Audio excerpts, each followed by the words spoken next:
L2 regularization, also known as weight decay, is a technique used in deep learning to prevent a model from overfitting to the training data.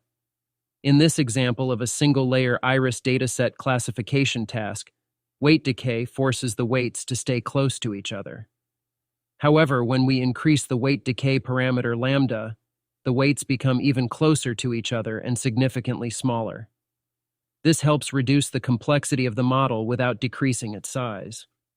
Here are the results without any weight decay.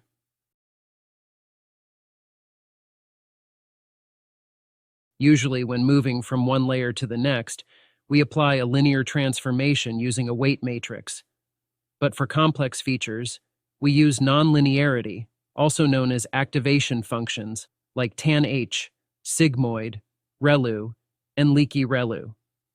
By adding more neurons and layers with those activation functions, we make it more complex. However, with more complexity, it can learn noisy information, so to avoid overfitting, we use regularizations. First, I train a simple neural network without regularization and display its weight magnitudes. You can see that when we train these weights, they start overfitting the model, and their magnitudes become random, with some being very large and others very small. Now I add regularization, and you can see that the complexity of the model is reduced, and it is not overfitting the whole data. Here, red and blue colors represent positive and negative weights, respectively. You can see that the function is now not covering all the points, and hence it is not overfitting with regularization.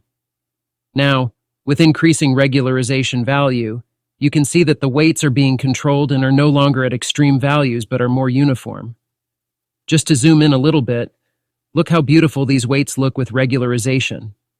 All positive and negative sides are almost the same. Consider a 2D dataset with 3 classes. We trained a linear neural network to classify this dataset with multiple hidden layers. However, without activation functions, the network can only perform linear transformations on the data and cannot separate these nonlinear classes, even when we transform this 2D data to 3 dimensions. But now, after adding a sigmoid activation function to the hidden layers, you can see that it starts to separate the nonlinear data into 3 distinct regions. This demonstrates the power of activation functions in enabling the network to learn and represent complex patterns. At the end, you can observe that this dataset is mapped to 3 axes for classification using softmax, which allows for accurate classification of the different classes.